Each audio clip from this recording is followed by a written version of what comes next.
"But he looks so cute," Heidi called out. Mrs. Brisbane didn't answer. She just said, "Will someone please uncover him?" Golden Miranda opened the cage door and whisked the cloth away. "Humphrey, you are a riot," she said. "Only a riot. Let's be honest here. I was a smash hit." The room mothers served up cupcakes with orange icing and cups of apple juice, and my classmates played games. Just before the bell rang, Mrs. Brisbane clapped her hands and made an announcement. "Mrs. Hopper and Mrs. Patel and I have consulted with one another. We have decided to give the prize for best trick to Saya Nazari." Everyone clapped and cheered as Mrs. Brisbane handed Saya a blue ribbon. Saya looked over at me and smiled a beautiful smile.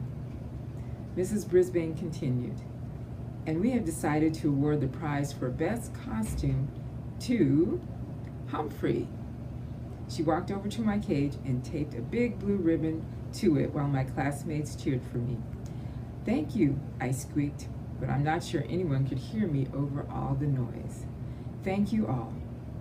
The bell rang and the room was soon empty, except for Mrs. Brisbane. As she gathered up her papers to take home, Mr. Morales came in. He was dressed in a cap and gown like people wear when they are graduating. "Happy Halloween, Sue. Did you have a good party?" he asked. "Very," she answered. "Somehow your friend over there got hold of a ghost costume and won the prize." "See, I told you he'd add a lot to your classroom," he said with a smile. "He has livened things up," said Mrs. Brisbane. Joy, joy, joy. I believe she was starting to like me. "Just so he doesn't liven things up too much," she added. Poof! My hopes of winning over Miss Brisbane's heart crashed to the ground. Mr. Morales said his kids kept asking about me, and then he quickly left. Mrs. Brisbane headed out the door after him. There I was, all alone in room 26 with a bunch of half-torn bats and tattered skeletons hanging around me. As I waited for Aldo to arrive, I sat in the darkening room and pondered my job as a classroom pet. Had I really accomplished anything? Mrs. Morales' children seemed to settle down when I was there.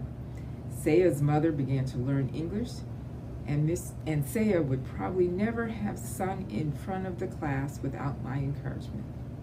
Still, Mrs. Brisbane was not won over. Neither was Garth Tugwell, although it seemed as if he had liked me well enough in the beginning. Now he always muttered things to me as he passed by my cage. I noticed that he was the only one in class who didn't cheer when I won the award for best costume. I was still worrying about Garth when the lights temporarily blinded me as Aldo sailed into the classroom yelling, "Trick or treat!" He was wearing his usual work shirt, dark pants, and heavy shoes. But on his face he wore huge glasses with a bulbous nose attached. The center of the glasses had giant eyeballs painted on with circles of red veins. His floppy mustache drooped out from under the nose. "Great costume," I squeaked. "Hey, what's this?" Aldo rushed forward to examine my blue ribbon. "Best costume for a fur coat. I'll have to ask Richie about that," he said. Aldo reached into his lunchbox and pulled out a juicy slice of apple. "I've got a special Halloween treat for you, Humphrey, 'cause I'm very, very happy tonight," he said. I grabbed the apple and began nibbling as Aldo pulled his chair up close to my cage. "You see, I went to the Moonlighters Club. You remember the club in that ad I found on the projector?" I squeaked in excited yes. "And I met a real nice girl there named Maria. She works all night at the bakery. So tomorrow we're going out on a date, lunch and a movie." Aldo leaned back in his chair. "She's a real nice girl, pretty, nice.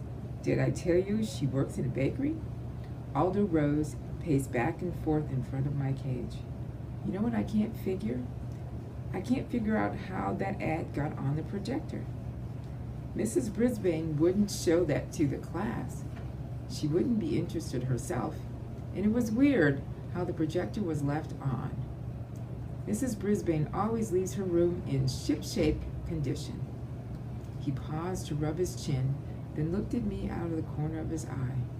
You know, if you weren't locked up in a cage, I'd think you had something to do with it, he said. Then he laughed. Well, whoever it was, I owe them a big thank you. You're welcome, I squeaked. Too bad Aldo didn't understand me this time. Tip 8. Hamsters are most active during the evening. Guide to the Care and Feeding of Hamsters, Dr. Harvey H. Hammer.